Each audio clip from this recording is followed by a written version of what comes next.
Hi, I'm Rachel from Cougar Board, and we are here with Elyse Stowell, and we're on video 2. Make sure you watch video 1 where she talks about where she grew up and her family who played volleyball at BYU. Thanks for being with us again, Elyse. Of course. So what was it like being recruited to BYU? It was amazing. I mean, the recruitment process was, you'd start so young, specifically when I was growing up. They've changed it. There's so many new rules now where they probably can't be spoken to until like end of sophomore year. So how old were you when you were recruited? I was recruited going into the end of my 8th grade year. So oh my gosh. It was so early. Girls were committing that year. It was crazy.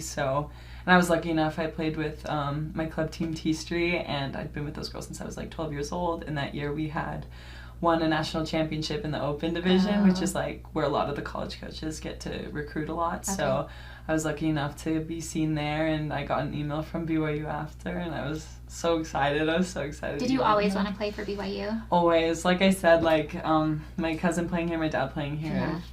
Grown up to bleed blue, so when I started getting a little more attention, I finally got that email. I was like, all right, like I kind of had an idea of what I wanted, and I loved the culture at BYU just from what I'd seen, not even going on any visits, so I knew I wanted to had never been to BYU and you committed?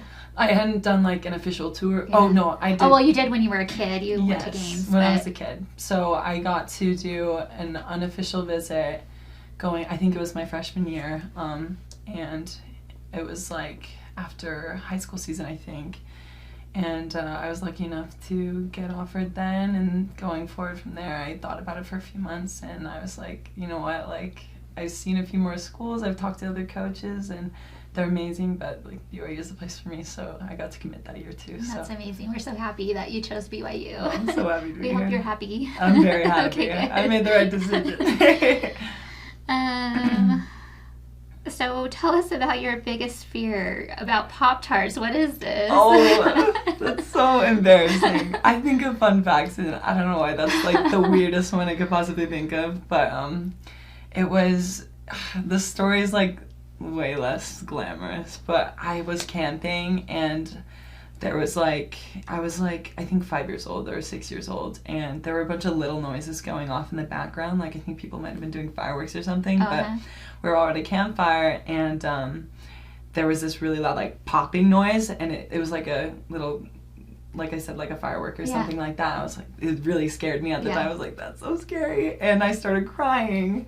And my dad was like, oh no, like, we gotta make her feel better. And so he thought it'd be a good idea to put a Pop-Tart in a toaster. And I was like waiting, he's like, I'll get you a Pop-Tart. And then the Pop-Tart made the popping noise, like when it comes out of the thing. And it triggered you. It triggered me, I started sobbing. And I've associated Pop-Tarts with that day, and I didn't touch them for years. And I would never, I was like scared of Pop-Tarts.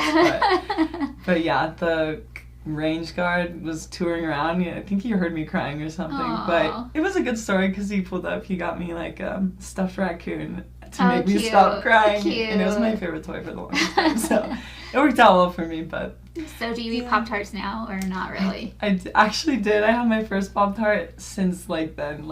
And how was it? It was amazing. I don't know why I've been staying away from it. I loved it. It was like a cinnamon one. I was like, oh yeah. I've been missing out. But okay, back to volleyball. What's it like playing on the team? What's the culture like? It's amazing. I mean, these girls are just everything, and I had like my club teammates back home. Like I grew up with those girls since I was 12 years old. Like that was like my little family away from home, especially with all the training and the tournaments you go on. You become so close, and I stayed with those girls till my 18th year. And so to go from that to BYU, I was so nervous. I didn't know what to expect, especially like there's so high competition, and it's D1 college. I didn't know what to expect, and it was just such a smooth transition. The girls were so sweet, and even like we went to Sweet 16 last year. I was like, there's some big dogs on this team, and they were just so loving and embraced me right away, and my teammates right away, in my class specifically. I love them so much. It's like me, Soph, Alyssa, Bree, like those girls mean the most to me. Yeah, those are my sisters right there. So the culture's amazing, and beyond that, like they're so uplifting and just like there for you always. It's like they hold you to such a high standard where you just want to be the best you could be on and off the court for them and for yourself. So it seems like they're very positive too. Like if someone makes a mistake, there's not like the sad look on their face or whatever. Everyone's like really welcoming and like kind and you know builds you up. Yeah, we are taught like just having a growth mindset and like just being, there's no point in being negative. Like you can communicate and you can hold each other accountable, but just it's always been positive, and it's amazing.